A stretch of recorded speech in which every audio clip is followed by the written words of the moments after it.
Welcome to Antarman podcast series. પણ પેલા પુરુષ ગમે એટલો તાકાતવર હોય, એના મુકામાં ગમે એટલી તાકાત હોય, પણ આ કિક ક્યારેય એ અનુભવી ન શકે. અને એ આ સેકન્ડ ટ્રાઇમેસ્ટર નો સૌથી સુંદર અનુભવ કહેવાય તો એ બાળકની મુવમેન્ટ નો અનુભવ છે, જે મોટે ભાગે 16 થી 18 થી 20 અઠવાડિયા સુધી, એટલે કે 5મા મહિના દરમિયાન મોટે ભાગે કિક અનુભવવાની શરૂઆત થતી હોય. એટલે એમ કહો કે આખું એક પુસ્તકાલય છે, તો એ આપણે આપણું આ 23+23 એટલે 46, એમાંથી એક આપણે પુસ્તક કાઢીએ, એ જે જેનેટિક ડિટેલ એને માઇક્રો એરે કહેવામાં આવે છે, અને એમાંથી એક આપણે પુસ્તકનું એક પેજ વાંચીએ, અને એના પછી જ્યારે શબ્દ કે ફકરો વાંચીએ એ ડીએનએ. પણ ડાબા પડખે સુવાથી જે મિકેનિકલી આપણી જમણી સાઈડ લીવર હોય છે, લીવરની નીચે આપણી મેઇન જે કહેવાય બ્લડ વેસલ, એમાં ઇન્ફિયર વેના કહેવા નામની એક મેઇન બ્લડ વેસલ છે, એ કમ્પ્રેસ ન થાય, જેના કારણે બે ફાયદા થાય. એક, બાળકને સર્ક્યુલેશન સરસ રીતે થાય છે, અને મધરનું બ્લડ પ્રેશર મેન્ટેન થાય છે. એટલે ડાબા પડખે સૂવું વધારે હિતાવહ છે.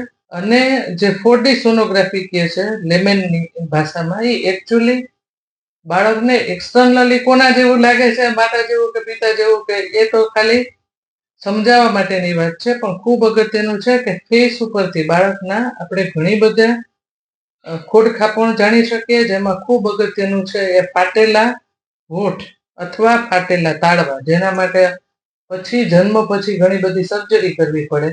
કે હાઈ રિસ્ક પ્રેગ્નન્સી એટલે શું?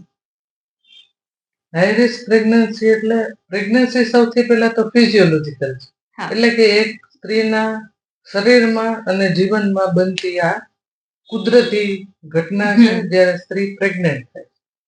પણ સાથે એ પણ કહીશ કે એની pregnancy can be a high risk pregnancy.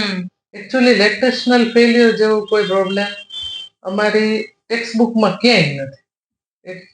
જે ઈચ્છા હોય ને, મિલ્ક આઉટપુટ માટે સૌથી અગત્યનું સોર્સ છે ને, જૂના ટાઈમમાં તમારી એજમાં નહીં પણ અમારી એજ વાળા ઘણા બધા વાર્તા સાંભળી હશે કે પેલો રાજકુમાર છૂટો પડી ગયો ને ક્યાંક કોઈ સ્ત્રીને મળ્યો ને એમ કે દૂધની છોડ, વાત્સલ્ય. એ સ્ત્રીને સૌથી મોટો જે આજકાલનો કદાચ એમ કહીશ કે સળગતો પ્રશ્ન છે ને, એ બ્રેસ્ટ કેન્સર છે. રાઈટ. અને બ્રેસ્ટ કેન્સર માટેનું સારામાં સારું પ્રોટેક્શન હોય ને, તો એ feeding. Welcome to Antarman podcast series. આજનો એપિસોડ આપણો the secret of healthy and happy પ્રેગ્નન્સીનો 3જો એપિસોડ છે. તમને આના પહેલાના 2 એપિસોડ કેવા લાગ્યા એ મને કોમેન્ટમાં કહેજો, અને ન જોયા હોય તો લિંક નીચે ડિસ્ક્રિપ્શનમાં મેન્શન છે. આજનો એપિસોડ જે સેકન્ડ અને થર્ડ ટ્રાઇમેસ્ટરની વધુ ડીપમાં જાણકારી લેશી, મિસકેરેજના ચાન્સીસ હોય તો એના ઉપાયો શું હોય, અને મોસ્ટલી એક કહી શકાય કે હાઈ રિસ્ક પ્રેગ્નન્સી માટે કેવા પ્રિકોશન્સ લેવા જોઈએ, ગર્ભ સંસ્કારની થોડીક વિસ્તૃત માહિતી આજે આપણે લેશું. આજે આપણી સાથે આપણે અંતરમન પોડકાસ્ટ સિરીઝની જે આ સિરીઝ ચાલી છે તેના માટે આપણે ડોક્ટર દર્શનાબેન પંડ્યાનો ખૂબ ખૂબ અંતઃકરણપૂર્વક આભાર માનીએ છીએ. ફરીથી આજે આપણે ડોક્ટર દર્શનાબેનને વેલકમ કરીએ. Welcome madam. કેમ છો મેડમ? એકદમ મજા. આગલા 2 એપિસોડ ખૂબ જ સારા રહ્યા. લોકોએ એમાં ખૂબ સારા લાઈક પણ આપ્યા છે અને કમેન્ટ પણ આપી છે. મેડમ, ફર્સ્ટ ટ્રાઇમેસ્ટરની જે તમે જાણકારી આપી એ તો ખૂબ જ સરસ રહ્યું. ઘણા બધાને ઘણી બધી ટિપ્સ પણ મળી. પણ જે ગોલ્ડન પીરિયડ છે સેકન્ડ ટ્રાઇમેસ્ટરનો, એ અને થર્ડ ટ્રાઇમેસ્ટર જે મહત્વનો પીરિયડ કહેવાય, તો એના માટે થોડીક જાણકારી આપો. એટલે ગર્ભાવસ્થાને આપણે દર 3 મહિનાના જે તબક્કામાં વહેંચીએ એને ટ્રાઇમેસ્ટર કહેવામાં આવે છે. 3 ટ્રાઇમેસ્ટર આપણે પ્રેગ્નન્સીના ગણીએ. 9 મહિના આખી પ્રેગ્નન્સી ફૂલ ટર્મ પ્રેગ્નન્સી ગણીએ તો સેકન્ડ ટ્રાઇમેસ્ટર છે એ સેફેસ્ટ, એટલે આખી પ્રેગ્નન્સીનો સૌથી સલામત તબક્કો હોય ને તો એ સેકન્ડ ટ્રાઇમેસ્ટર છે, જે 4થા મહિનાથી લઈ અને 6થો મહિનો પૂરો થાય ત્યાં સુધી ગણવામાં આવે છે. બરાબર. તો સેકન્ડ ટ્રાઇમેસ્ટરમાં કયા કયા પ્રકારની સોનોગ્રાફી થતી હોય છે અને કયા બીજા ઘણા બધા એવા કહે ને કે ઘણાને વોમિટ થતી હોય, ચક્કર આવતા હોય કે એવું બધું થાય, તો એવા કયા કયા બીજા સિમ્ટમ્સ પણ હોય? આપણે બે વાત કરીએ, સિમ્ટમ્સ અને તપાસ. હા. તો સેકન્ડ ટ્રાઇમેસ્ટરમાં ખરેખર જે ફર્સ્ટ ટ્રાઇમેસ્ટરના સિમ્ટમ્સ હોય છે, જેમ કે વોમિટ થવી, બેચેની લાગવી, હજી સ્ત્રીનું શરીર આ પ્રેગ્નન્સી માટે ધીમે ધીમે હોર્મોનની રીતે, એટલે જેને આપણે હેર કહીએ, હા, એ રીતે ટેવાતું હોય, એ હવે 12 વીક પછી ટેવાઈ જાય છે. એટલે હું એમ કહીશ કે હવે જ એને પ્રેગ્નન્સીનો ખરેખર આનંદ માણવાનો સમય છે. Right. એટલે આવા પ્રોબ્લેમ ઘણા બધા ઘટી જાય છે. મોટે ભાગે આ સેકન્ડ ટ્રાઇમેસ્ટર દરમિયાન કોઈ સ્પેસિફિક કમ્પ્લેન થતી નથી. રાધર સગર્ભાનું શરીર આનાથી હોર્મોન ચેન્જથી ટેવાઈ જાય છે. બાળકનો પણ વિકાસ હવે નીચે એકદમ નથી હોતો અને એકદમ ઉપર બી નથી હોતો. એટલે જે મિકેનિકલ પ્રોબ્લેમ કહેવાય છે જગ્યાનો, એ પણ થતો નથી. એટલે આ સૌથી સુંદર તબક્કો છે.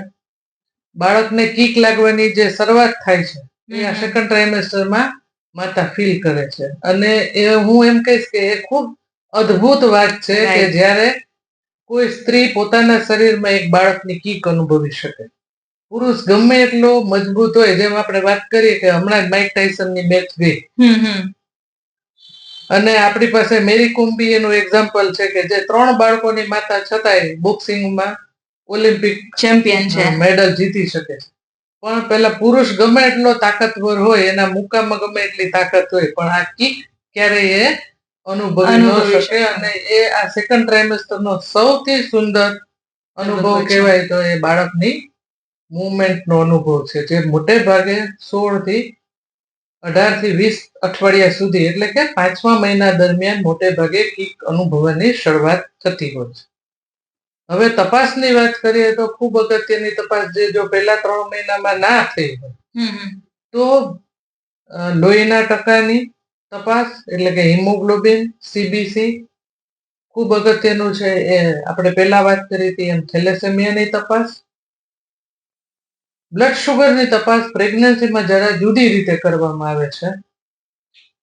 પ્રેગ્નન્સીમાં હોર્મોન ઇન્ડ્યુસ જે કહેવાય કે ડાયાબિટીસ ન આવે અથવા આવી શકશે કે કેમ, એનું જે આપણે પ્રેડિક્શન કરી શકીએ, એના માટેની તપાસ છે એ પહેલા ભૂખ્યા પેટે લેવામાં આવે છે અને પછી એનો આફ્ટર મીલ નથી હોતો, આયા જ પર 50 થી 75 ગ્રામ ગ્લુકોઝ એનું ફિક્સ માપનું આવે છે. ઇન્ટરનેશનલ ગાઈડલાઈન પ્રમાણે એ 75 ગ્રામ ગ્લુકોઝ હોય છે અને એ પીવાનો રહે છે પાણી સાથે.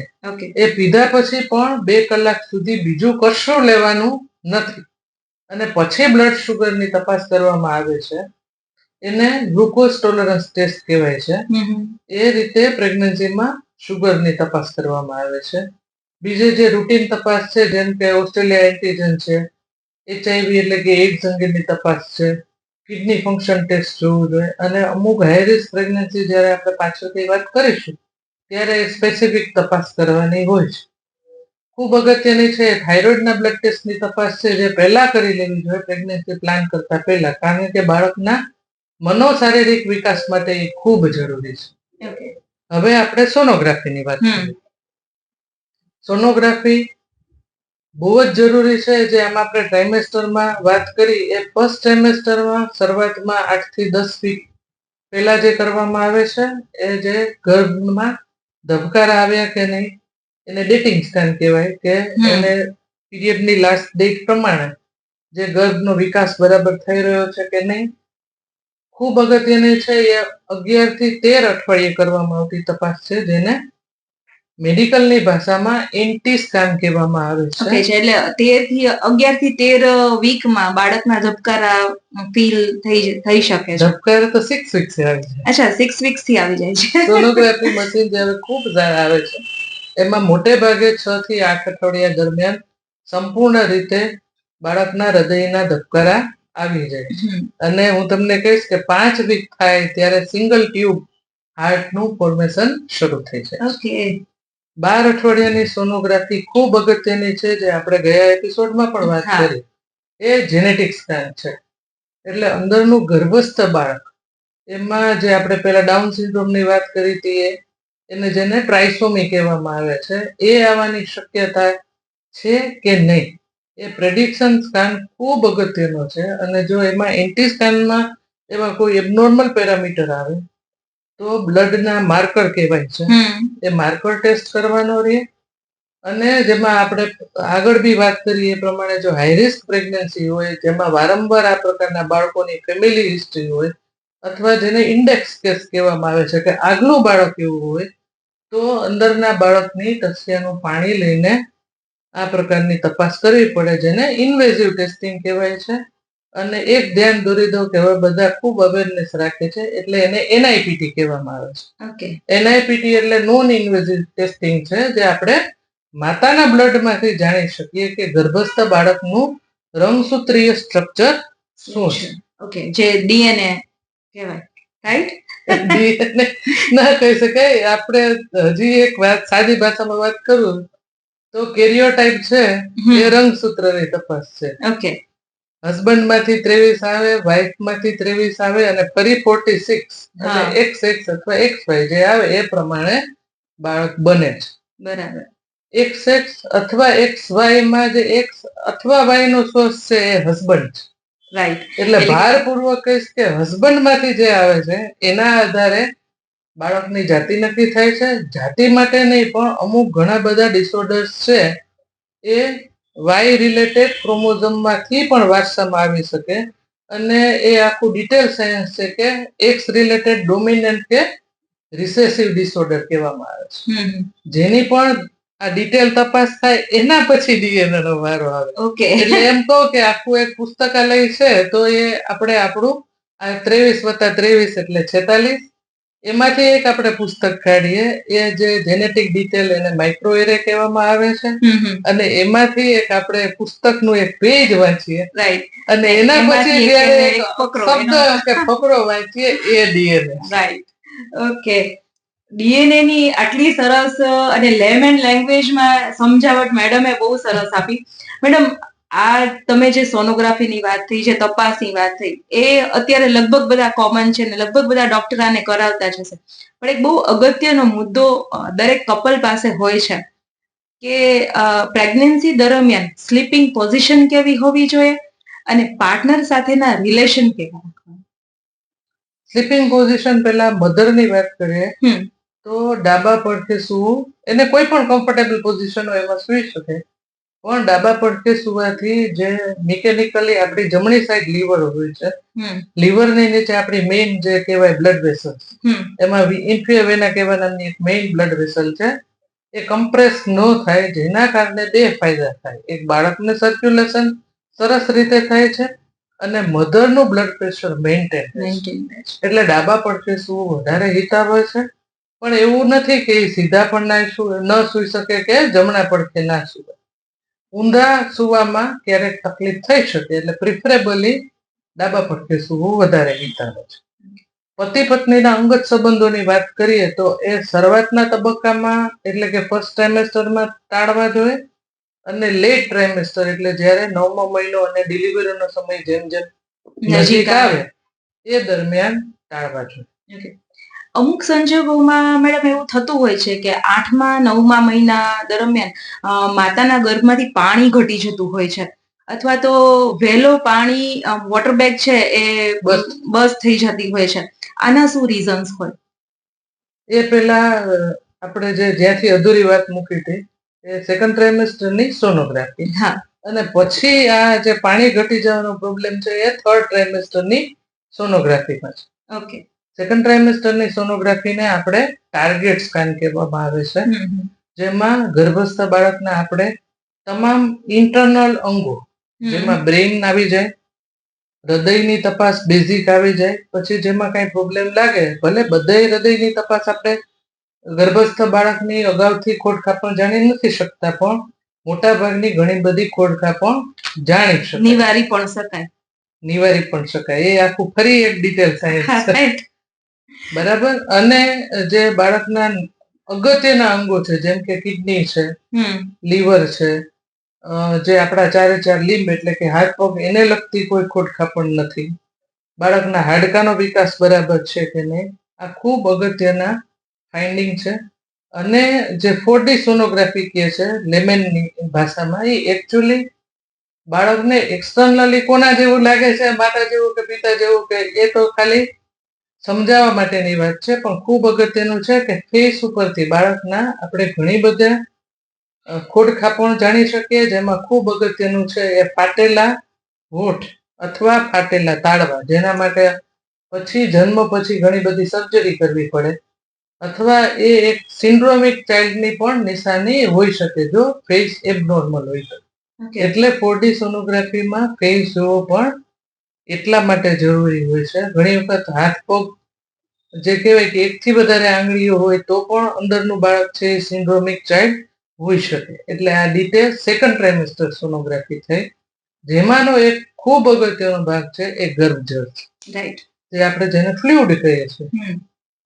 એ બાળકના કિડની ફંક્શનનું પણ આપણને જેમ કેમ તકલીફ પડે, ડિહાઇડ્રેશન થાય તો યુરિન આઉટપુટ ઓછો થઈ જાય, એમ જે આ ગર્ભજળ છે એ બે રીતે બને છે. એક જે માતા તરફથી ન્યુટ્રિયન્ટ એટલે કે પોષક તત્વો બાળક લે છે અને એ યુરિનેટ કરે છે. બાળક 20 થી 22 અઠવાડિયા પછી બાળકનું કિડની ફંક્શન પણ શરૂ થાય છે. અને જ્યારે એ આખી સર્કિટમાં કોઈ તકલીફ સર્જાય ત્યારે બાળકની આજુબાજુનું ગર્ભજળનું પ્રમાણ ઘટે છે, જે ખૂબ અગત્યનું સિગ્નલ છે. આમાં આખી એક પણ સોનોગ્રાફીમાં જો જોવાની કોઈ ફાઇન્ડિંગ હોય ને તો આ ગર્ભજળ છે. ગર્ભજળ નોર્મલ હોય તો મોટે ભાગે એ પ્રેગ્નન્સીનો ગ્રોથ નોર્મલ હોય. રાઈટ મેડમ, પ્રેગ્નન્સીના રિલેટેડ ઘણા બધા મિથ્સ આપણી આજુબાજુ હોય છે, તો એ હું તમને ટર્ન બાય ટર્ન કહીશ અને તમે કહેજો કે આ મિથ છે કે ટ્રુથ છે. તમારી સામે પણ આવતા હશે પેશન્ટ્સ, ઘણી વાર રિલેટ કરતા હોય. તો એમાંનું એક મિથ એવું છે કે જે પ્રેગ્નેન્ટ વુમન હોય એને ગળ્યું બહુ ભાવતું હોય ને તો બોય હોય, અને ચટપટું કે ચાટ્સ ને એવું બધું બહુ ભાવતું હોય ને તો ગર્લ હોય. તો આ મિથ છે કે ટ્રુથ છે? રિલેટેડ ઘણા બધા આપણે કહીએ છીએ કે આપણા માન્યતાઓ હોય છે, પણ આ સંપૂર્ણપણે મિથ છે. એવું કશું હોતું નથી.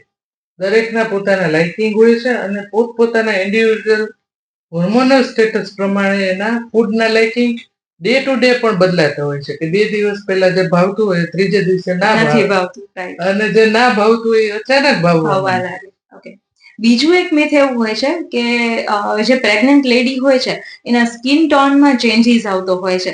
તો જેવો પ્રેગ્નન્ટ લેડી બહુ ફેર થઈ જાય તો મે બી એ વુડ બી અ ગર્લ, ઓર જો એના જે skin tone normal skin tone છે એના કરતા થોડીક જો એની સ્કિન ટોન ડાર્ક થઈ જાય તો ઇટ વુડ બી કે બેબી બોય.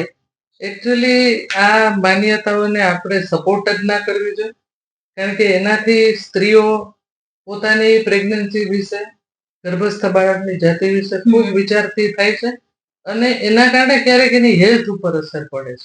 એટલે હું એમ માનીશ કે આ ચર્ચા સંપૂર્ણ અસ્થાને છે.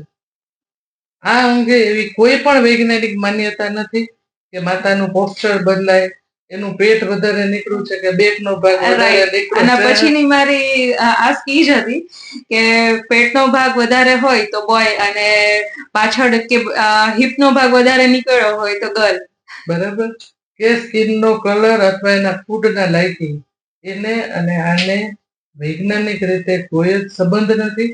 અને એ અંગે એટલે હું એમ ભારપૂર્વક ફેક્ટ કહીશ, મિથ નહીં, બધાને, કે આ અંગે આવી બધી માન્યતાઓ સર્ચ કરવી નહીં અને એ અંગે તમારી હેલ્થ વિશે વિચારવું નહીં. મિત્રો, આ બધા મિથ્સ જ છે. પ્રેગ્નન્સી દરમિયાન ગર્ભસ્થ બાળક માત્ર ને માત્ર સ્વસ્થ હોવું જોઈએ, એક સુંદર વાતાવરણમાં ઉતરવું જોઈએ, આપણી જરૂરિયાત એટલી જ છે. બોય છે કે ગર્લ છે એ તો કુદરતની આપણને આપવામાં આવતી ગિફ્ટ છે, તેનું ખુલ્લા મને હૃદયપૂર્વક સ્વાગત કરવું જોઈએ. મેડમ, આના પછી એક દરેક કુટુંબની એક હોય છે પ્રચલિત પ્રથા કે 7 માસ દરમિયાન માથું ન ધોવું જોઈએ, વાળ નહીં ધોવાના. આના પાછળ કોઈ સાયન્સ છે? એટલે હું એમ માનું છું કે કદાચ આપણે જે જૂના ટાઈમની વાત કરીએ ત્યારે પાણી સરળતાથી મળતું નહોતું, દુષ્કાળ થતા હતા. બીજું વોટર આપણે અત્યારે નલ સે જલની યોજના ચાલે છે એટલે બધાને ઘેર ઘેર પાણી મળે છે.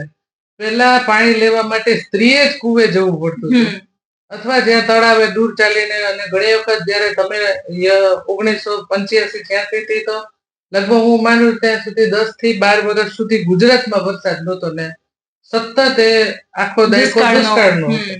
તો 10 કિલોમીટર ચાલવું પડતું. એટલે જૂના ટાઈમમાં સ્ત્રીને પ્રેગ્નન્સી દરમિયાન આ બધું ના કરવું પડે એટલે કદાચ એ માન્યતા હોઈ શકે કે પ્રેગ્નન્સીમાં વાળ ના ધોવાય.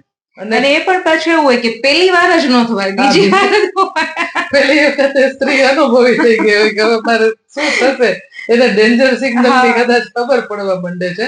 પણ હું એવું માનું છું કે કદાચ વાળ ન ધોવા વિશે આ માન્યતા હોઈ શકે, પણ એનો કોઈ બીજો સાયન્ટિફિક જે કહેવાય ને એવિડન્સ બેઝ મેડિસિન એમાં એનો કોઈ આધાર નથી. આવી ઘણી બધી પ્રથાઓ આપણી આજુબાજુ હોય છે કે વાળ ન ધોવા, નદીઓ ન ઓળંગવી, કાળા કપડા ન પહેરવા, સ્મશાનની આજુબાજુ ન જવું, એ લગભગ બધા મિથ્સ છે. હા, સ્મશાનની આજુબાજુ ન જવું એના કારણ કદાચ હોઈ શકે કે તમારી આસપાસ કોઈ નેગેટિવિટીની આસપાસ તમારી આસપાસ ન આવે એમ. અને બીજું શું જે કહું કે સગર્ભા સ્ત્રીને અને બાળકને જેટલું બને એટલું આપણે પહેલા પણ વાત કરી કે ખુશી ભર્યું વાતાવરણ મળે, એની આજુબાજુ નેગેટિવ એનર્જીસ તો છે જ, જવા દે. બધી જ સરાઉન્ડિંગમાં પોઝિટિવ અને નેગેટિવ બંને એનર્જી હોય, પણ એને બને એટલું સારું વાતાવરણ અને એનર્જી મળે એટલે કદાચ આ બધી જગ્યાએ ના જવું એ માન્યતા હોય છે. રાઈટ. લાઇટ ચર્ચાઓ તો થઈ ગઈ મેડમ. ફરી પાછા આપણે આપણા ટોપિક ઉપર આવીએ કે હાઈ રિસ્ક પ્રેગ્નન્સી એટલે શું? હાઈ રિસ્ક પ્રેગ્નન્સી એટલે પ્રેગ્નન્સી સૌથી પહેલા તો ફિઝિયોલોજીકલ છે.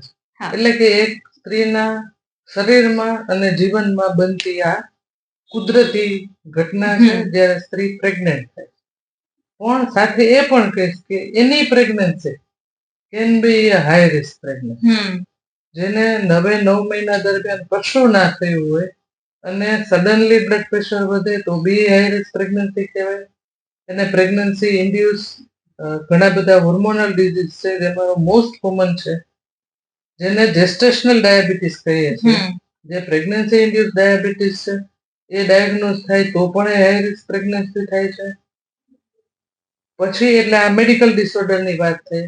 સડનલી એને પૂરા મહિને નહીં પણ પ્રીમેચ્યોર, જે પહેલા તમે વાત કરી કે વોટર બેગ લીક થાય છે તો પણ એ હાઈ રિસ્ક પ્રેગ્નન્સી થઈ શકે છે. અને જેમાં પ્રી એક્ઝિસ્ટિંગ એટલે પહેલેથી મધરને કોઈ રિસ્ક ફેક્ટર છે, જેમ કે થાઇરોઇડ ડિઝીઝ છે, એને એનિમિયા છે, એને હૃદયની તકલીફ છે, એને ડાયાબિટીસ, હમણાં જ અમારે ત્યાં ટાઈપ 1 ડાયાબિટીક કપલને એક સુંદર બાળકી અવતરી. પણ આવું કોઈ પ્રી એક્ઝિસ્ટિંગ મેડિકલ ડિસઓર્ડર એને છે તો એ પ્રેગ્નન્સી હાઈ રિસ્ક પ્રેગ્નન્સી ગણી શકાય. હવે બાળકની વાત કરીએ કે બાળકનું જે કન્ડિશન છે, જે કઈ છે એના આધારે હાઈ રિસ્ક પ્રેગ્નન્સી નક્કી થાય. એમાં મોસ્ટ કોમન છે એ છે ટ્વિન પ્રેગ્નન્સી. ઓકે. એની ટ્વિન પ્રેગ્નન્સી જે છે, ટ્વિન્સ એટલે કે એક કરતા વધારે બાળકો, ગર્ભસ્થ બાળકમાં 2 બાળકો હોય, ક્યારેક રેર કન્ડિશનમાં આપણે વાંચતા હોય છે કે 3 કે 4 કે એવા પણ હોય છે. તો આ જેમાં એક કરતા વધારે બાળકો એ હાઈ રિસ્ક ગણે. એ બાળકનો વિકાસ તબક્કાવાર ઓછો થતો હોય તો એ ફરી હાઈ રિસ્ક પ્રેગ્નન્સી થઈ જાય. બાળકની આજુબાજુનું જેમ આપણે પહેલા વાત કરીએ ગર્ભજળ છે, ગર્ભજળ જે ઓછું કે બહુ વધારે હોય, ગર્ભજળ ખૂબ વધારે પણ હોઈ શકે તો પણ એ હાઈ રિસ્ક પ્રેગ્નન્સી છે. અને બાળકની પોઝિશન છે કુદરતી, જે કહેવાય કે માથેથી બાળક હોય એ ના હોય અને આડું બાળક કે ત્રાસું હોય અથવા સાવ ઊંધું હોય તો આવી બધી પ્રેગ્નન્સી એને આપણે હાઈ રિસ્ક પ્રેગ્નન્સી ગણીશું. મેડમ, તમે જે વાત કરી કે ગર્ભમાં બાળકની પોઝિશન, અત્યારે મેડિકલ સાયન્સ પાસે દરેક સમસ્યાનો ઉકેલ છે, પણ પહેલાના જમાનામાં જ્યારે મેડિકલ સાયન્સ નહોતું, આધુનિક મેડિકલ સાયન્સ નહોતું એમ કહી શકાય, ત્યારે જો બાળકની પોઝિશન ગર્ભમાં ઉપર નીચે કે તમે જેમ કહો છો આડું થઈ ગયું ત્યારે ડિલિવરીઓ તો થતી જ, તો ત્યારે શું ઉપાય થતા? અત્યારે સી સેક્શન થાય છે. ખૂબ અગત્યનું છે. જનરલ માન્યતા એવી છે કે સી સેક્શન કરવાના કારણો આર્થિક હોય જે નથી. એમાં ખૂબ અગત્યનું જે તમે ધ્યાન દોર્યો ને એ બાળકની પોઝિશન છે આડી છે. સાવ બેઝિક વાતથી શરૂઆત કરી. આડા બાળકમાં જો ડિલિવરીમાં ગર્ભાશયનું મુખ ખુલી જાય અને હાથ બાળકનો બહાર આવે તો એને ઓબ્સ્ટ્રક્ટેડ લેબર કહેવામાં આવે છે, કે જે નોર્મલ મુખ ખુલવાની પ્રક્રિયા તો અવરોધે જ છે. આડા બાળકમાં હાથ બહાર આવી જાય અથવા ખભો જેને કહેવામાં આવે બાળકનો, એ ગર્ભાશયના મુખમાં હોય તો કદાચ જૂના ટાઈમમાં એને ગમે એમ કરીને ખેંચીને ડિલિવરી કરી નાખતા હતા. થતી રહે એમાં કોઈ ના જ નથી. પણ એમાં અંદર ગર્ભાશયના જે માર્ગ કહેવાય, યોનિ માર્ગમાં જ્યાંથી બાળક આવે, ગર્ભાશયના મુખ જેને સર્વિક્સ કહેવાય, એમાં ખૂબ બધી ઇન્જરીઝ થતી. અને ક્યારેક એટલો બધો રક્તસ્રાવ થાય કે ડિલિવરી પછી માતાનું જીવ પણ જોખમમાં મુકાય, અથવા એને ગર્ભાશયનો ક્યારેક ભોગ લેવાતો, એટલે કે જેને ઓબ્સ્ટેટિક હિસ્ટેક્ટોમી કહેવાય, એ ગર્ભાશય કાઢવું. રહી વાત બાળકની, તો આ બાળકને ગમે એમ કરીને ખેંચીને જ્યારે ડાયણો ઘેર ડિલિવરી કરાવતી હતી ત્યારે એ બાળકને જન્મ તો કરાવી દે, પણ બાળકના ખભાનું ફ્રેક્ચર થાય, શોલ્ડર ડિસલોકેશન થાય, અને એ દરમિયાન જો બાળકને પૂરતો ઓક્સિજન ના મળે, જન્મીને એના ફેફસા ના ખુલે, તો બાળકનો જીવ પણ જોખમમાં મુકાય અથવા બાળક મેન્ટલી રિટાર્ડેડ પણ થઈ શકે. ઓકે, આ એક બહુ મહત્વની બાબત છે. અત્યારે લગભગ મેડમ તમે જુઓ ને કે જે સગર્ભા હોય એને પછી પૂછવામાં આવે કે કઈ ટાઈપની ડિલિવરી થઈ, તો એવું કહેતા હોય છે કે સી સેક્શન થયું કે સીઝરિયન થયું. 90% સીઝરિયન, 10% નોર્મલ ડિલિવરી. આની પાછળનું એક રીઝન એક્સરસાઇઝ હોઈ શકે કે પેલાના જમાનામાં જે ગૃહિણી તરીકે ઘરના બધા કામ જાતે કરતા, વાસણ, કપડા, કચરા, પોતા, સવારથી સાંજ સુધી એને પોતાના રૂટીનમાં રહેતું, એટલે એનું બોડી છે એ એક્ટિવ રહેતું. અત્યારે એક મોબાઈલ અને બીજું ટીવી એ સી સેક્શન પાછળ જવાબદાર છે. આપણી માત્ર સી સેક્શન નહીં, ઘણા બધા પ્રોબ્લેમ માટે આ બે જ વસ્તુ જવાબદાર. બરાબર, એમાંનો એક ભાગ કદાચ સી સેક્શન ગણી શકાય, કારણ કે આપણો મોટા ભાગની દીકરીઓ, ઇવન પ્રેગ્નન્સી તો પછીની વાત છે, સ્કૂલે હવે જવા માંડી છે, એનું કેરિયર છે, એટલે એ સારી જ વાત છે, પણ એના કારણે બધા નું ટાઈમ ઝોનમાં આપણે ગણીએ તો એકદમ ટાઈટ વર્કિંગ શેડ્યુલ હોય છે, એટલે ઘરકામ કદાચ હવે કોઈ કરતું નથી. સાવ સાદી વાત, જે કચરા પોતા, જૂના ટાઈમમાં નોર્મલ ડિલિવરી થાય એટલે એમ કહેતા કે ઉબળક બેસીને કચરા પોતા કરવા, એ સ્પોટ અત્યારે આપણે કરાવીએ છીએ કે બટરફ્લાય એક્સરસાઇઝ કરાવીએ છીએ, જે પેડુનો માર્ગ ઓપન અપ કરે અને બાળક છે એની પોઝિશનમાં પેલ્વિક ફ્લોર જે કહેવાય એ મસલ કુદરતી રીતે પેલા ઇનિશિયલી બાળકને એકોમોડેટ કરે, એટલે એને જગ્યા આપે, બાળકની પોઝિશન સીધી એટલે કે એલાઇનમેન્ટમાં રહે. અને ત્રીજું, જ્યારે પેન લેવાનું થાય, લેબર પેન, ત્યારે આ સ્ત્રી જો જાતે કામ કરતી હોય તો એના સ્નાયુ એટલા ટાઈટ હોય કે એ બાળકને પ્રોપર પુશ કરી શકે. બીજું, આપણા શ્વાસને આપણે કેળવતા જ નથી. રાઈટ, જે શ્વાસોશ્વાસની કસરત ખૂબ અગત્યની છે, કે લેબર પેન લેતી વખતે શ્વાસ કેમ રોકવું અને જ્યારે પેન જાય ત્યારે ધીમેથી શ્વાસ કેમ છોડવો, એને બ્રીધિંગ એક્સરસાઇઝ કહેવામાં આવે છે, જે પહેલા કુદરતી થઈ જતી હતી, પેલા જે પ્રાણાયામ કરતા હતા એમાં એ શીખવવામાં આવતું હતું. રાઈટ, કદાચ યાંત્રિક જે વસ્તુઓ આપણે ઘરમાં વાપરીએ છીએ, ઇલેક્ટ્રોનિક આઇટમ જે વાપરીએ છીએ, આપણને સુવિધા આપે છે, સાથે સાથે ક્યાંક ને ક્યાંક આપણા શરીરને, આપણા બોડીને જે જરૂરી સ્નાયુનું જે માળખું છે એને ક્યાંક ને ક્યાંક આપણે ડેમેજ કરીએ છીએ. સ્પેશિયલી ફોર વુમન્સ, કે એમને જ્યારે મા બનવાનું હોય, નોર્મલ ડિલિવરી જ્યારે એમને કરવી હોય, ત્યારે આ બધી અડચણો આવે છે. આમાં કોઈ આર્થિક રીતે જો ડોક્ટરનો વાંક કોઈ કાઢતા હોય ને તો એના માટે આ એક મજબૂત કારણ છે. સિવિલમાં કોઈ આર્થિક પ્રયોજન નથી હોતો, બરાબર ને? સિવિલનો સિઝેરિયનનો દર લગભગ એટલો જ છે, જે એટલે ખાલી હું એવું કહીશ કે માત્ર ડિમાન્ડ સિઝેરિયન હોય છે એવું પણ નથી, આઈધર એ સ્ત્રીની ડિમાન્ડ હોય કે ડોક્ટરની, એવું નથી હોતું.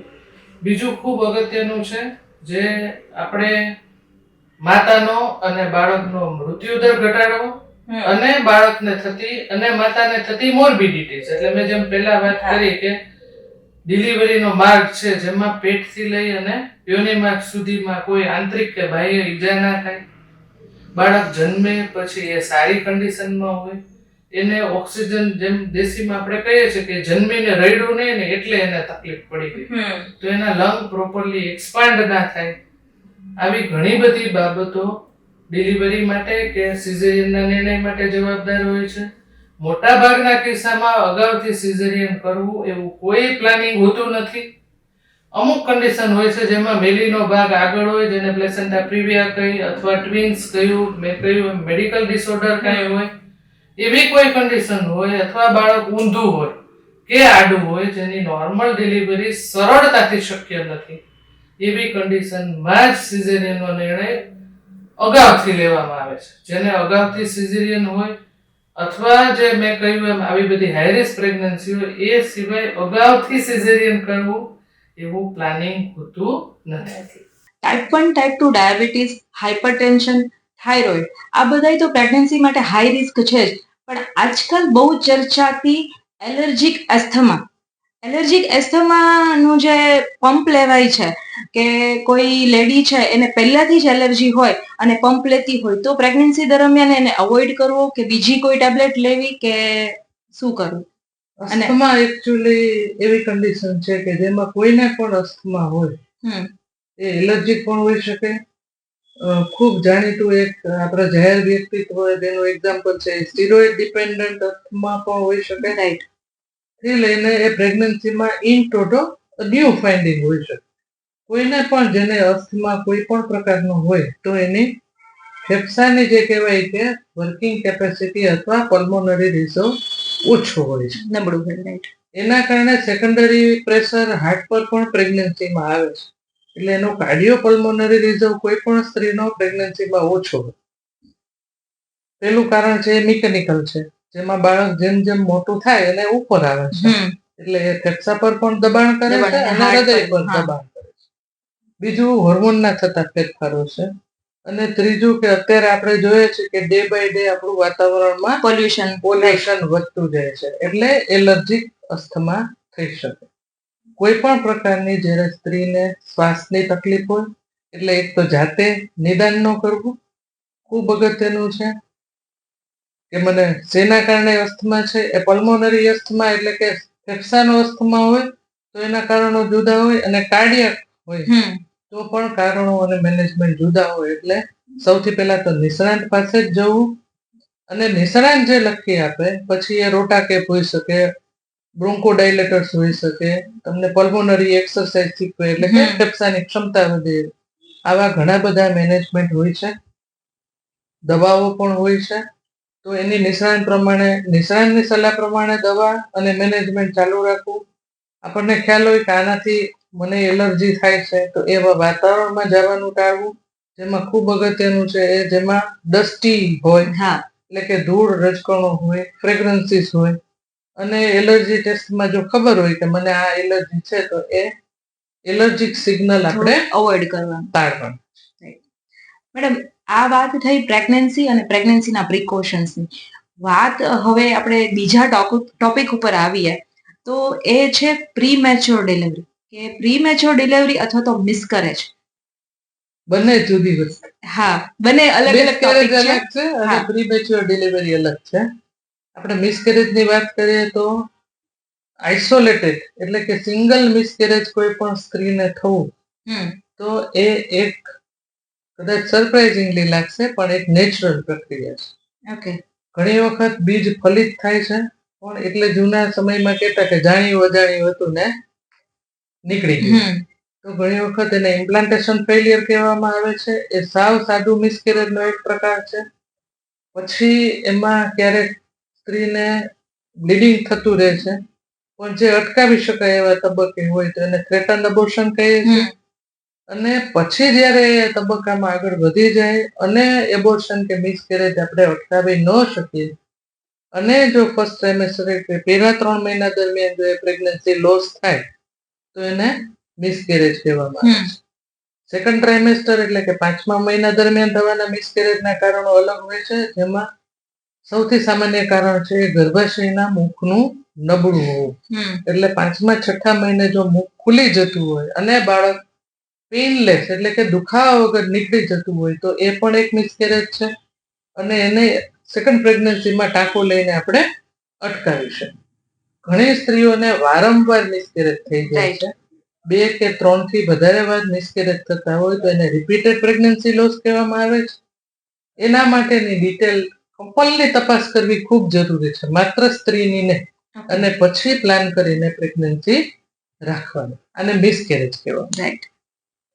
પ્રીમેચ્યોર ડિલિવરી ક્યારે? ફૂલ ટર્મ પ્રેગ્નન્સી પહેલા આપણે કહીએ તો એ જ્યારે 32 અઠવાડિયા પછી તમારી, એટલે કોઈ પણ સ્ત્રીની પ્રેગ્નન્સી છે એ મેચ્યોરિટી અચીવ કરતી હોય. 37 વીકે ફૂલ ટર્મ પ્રેગ્નન્સી કહેવાય. એ પહેલા જે થાય છે એ પ્રી ટર્મ પ્રેગ્નન્સી છે. 32 વીક્સ પહેલા જે ડિલિવરી થાય છે એ પ્રીમેચ્યોર. ઓકે, તો પ્રીમેચ્યોર બાળક જ્યારે અવતરે ત્યારે મા તરફથી માને કઈ કઈ કાળજી આપવાની હોય છે? બાળકની કાળજી તો ડોક્ટર્સ લેતા જ હોય છે, પણ ત્યારે ક્યારેક ને ક્યારેક એવું હોય કે નાનું બાળક જ્યારે અવતરે ને ત્યારે માની કાળજી લેવામાં ક્યાંક ને ક્યાંક ચૂકાઈ જાય છે. સૌથી જે ખૂબ અગત્યનું છે કે થોડું સ્ત્રીને એમાં સાયકોલોજીકલ એક તો થોડું અપસેટ થાય છે વાતાવરણ, કે પ્રીમેચ્યોર આવી ગયું. આર્થિક રીતે પણ નવજાત બાળક જો પ્રીમેચ્યોર હોય તો એને નવજાત શિશુના સઘન સારવાર વિભાગમાં એડમિટ કરવું પડે, તો એ આર્થિક લોડ બી થાય છે. એટલે સ્ત્રીની ઓવરઓલ થોડી જે કહેવાય ને કે મનોશારીરિક તકલીફો વધી જાય છે, કારણ કે એનું બોડી હજી આના માટે પ્રિપેર નથી હોતું. એટલે થોડી એનું ન્યુટ્રિશનનું ધ્યાન રાખવાનું. આવા કિસ્સામાં ડિપ્રેશનના કિસ્સાઓ ખૂબ વધારે હોય છે, તો એને થોડો આપણે સાયકોલોજીકલ સપોર્ટ કરી. અને ત્રીજું કે એને જો ફીડિંગ આવતું હોય તો એનું પ્રોપર દૂધ વધારે પડતું ભરાઈ ના જાય, એના કારણે એને બ્રેસ્ટમાં કે એમાં ઇન્ફેક્શન ન થાય એનું ધ્યાન રાખવું એ ખૂબ જરૂરી છે.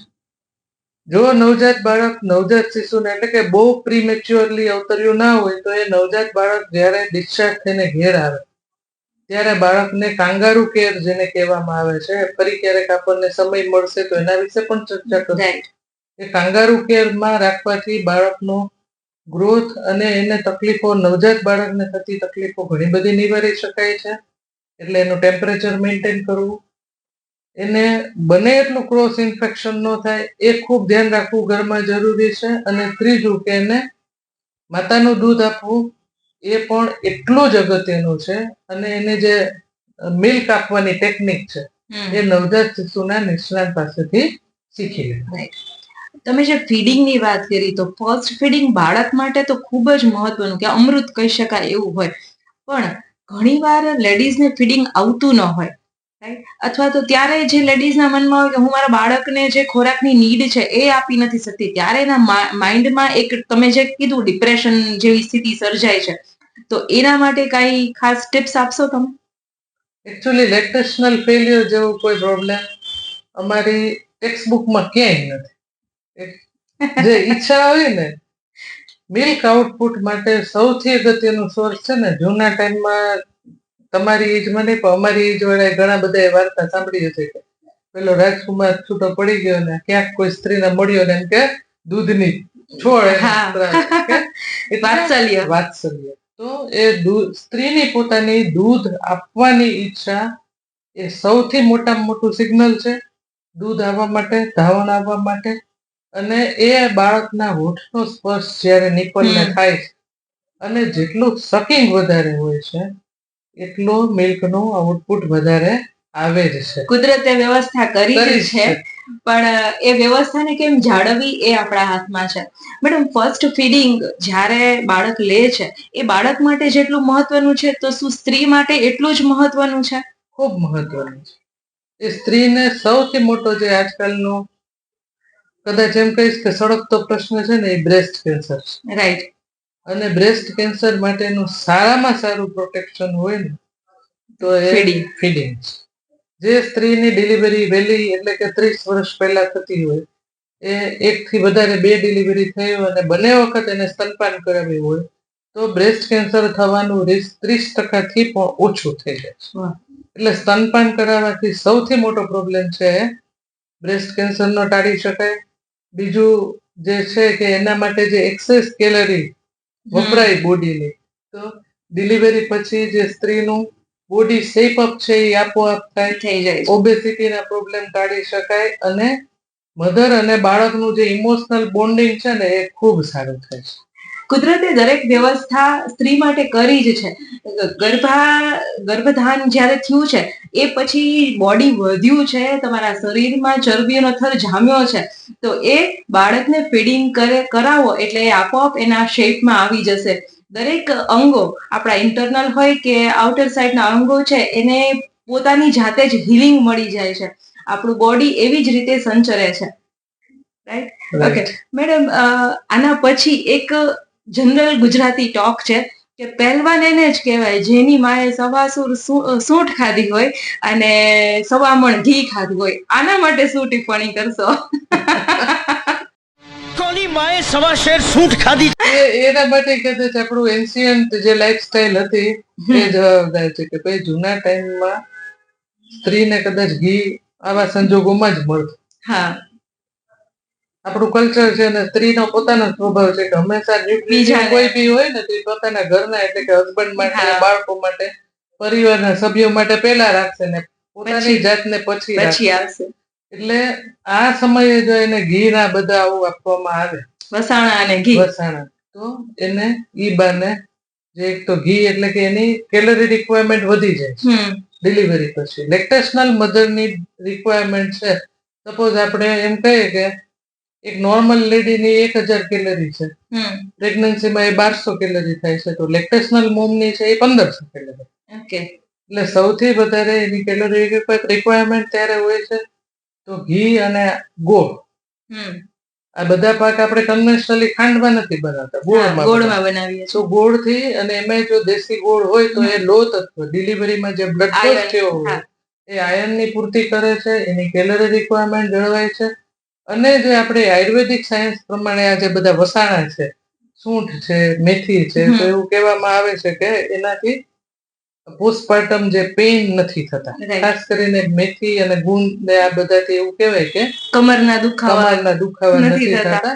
અને જે હવે થોડું જે આના પર રિસર્ચ પણ જે આયુર્વેદમાં થાય છે એ પ્રમાણે ગુંદ છે એ આપણા બોન કહેવાય ને, હાડકા, એના કાર્ટિલેજ રિસ્ટોરેશન માટેનો ખૂબ સારો સોર્સ. રાઈટ. મેડમ, ડિલિવરી પછી કહેવાય કે પહેલાના જમાનામાં 8-10 ડિલિવરીઓ થતી તો એ લેડીઝ અડીખમ ઊભી હતી, પણ અત્યારે એક કરીને થાકી જાય છે. એક ડિલિવરી પછી હવે કાંઈ નથી જોતું. એના પાછળ ક્યાંક ને ક્યાંક આપણી ફૂડ હેબિટ જવાબદાર છે. રાઈટ? તો એના માટે શું કહેશો કે કઈ ટાઈપની ફૂડ હેબિટ કેળવવી જોઈએ ડ્યુરિંગ પ્રેગ્નન્સી? ફૂડ હેબિટ છે એ એવું કહીશ કે સૌથી પહેલા તો અત્યારના બધા પ્રોબ્લેમ લાઈફસ્ટાઈલ રિલેટેડ છે. જેમાંનો આ એક છે કે એક બાળક કરવાથી થાકી જવાય છે. પ્રેગ્નન્સીમાં સ્ત્રીનું શરીર ઉલટાનું ત્યારે હતું કે 8 થી 9 બાળક વારંવાર કરે તો એને એનિમિયા થતા, માતાનો મૃત્યુ દર વધારે હતો. ડિલિવરી પછી પણ એને તકલીફો રહેતી, પણ સામે ફાયદો એ હતો કે દરેક સ્ત્રીઓ પોતાનું કામ જાતે કરતા. એટલે જે પોસ્ટપાર્ટમ ઇન્વોલ્યુશન કહેવાય, જે તમે પહેલા વાત કરી કે બોડી પોતાની મેળે પોતાના મૂળભૂત પ્રી પ્રેગ્નન્સીના સ્વરૂપમાં પાછું ઝડપથી આવે છે. એટલે એ કદાચ સબસિક્વન્ટ પ્રેગ્નન્સી કરવા માટે તૈયાર થઈ જતું, જે અત્યારે થતું નથી. એટલે આ એક આખો અલગ વિષય છે જે ફરી આપણે ક્યારેક લઈશું કે વારંવાર થતી ડિલિવરીઓ. સપોઝ એક સ્ત્રી 4 થી વધારે વાર પ્રેગ્નન્ટ થાય તો એને એના શું પ્રોબ્લેમ થાય થી લઈને ઓછી ડિલિવરી જેને થઈ છે એને શું તકલીફ થઈ શકે, એ બંનેનું એક સરસ કમ્પેરિઝન આપણે ચોક્કસ કરીશું. તમને અમારા એપિસોડ કેવા લાગે છે એ કમેન્ટ કરીને જરૂર જણાવજો. તમારા મનમાં જો કઈ ક્વેશ્ચન ઉદ્ભવતો હોય તો અમે એનો જરૂર જવાબ આપશી. કોમેન્ટ કરજો, જવાબ અમે આપીશું. પોડકાસ્ટની સિરીઝ ચાલુ રહેશે, જોતા રહેજો. ચેનલને સબસ્ક્રાઇબ કરજો. એક લાઈક, એક કોમેન્ટ બનતા હૈ. Thank you so much. Thank you madam.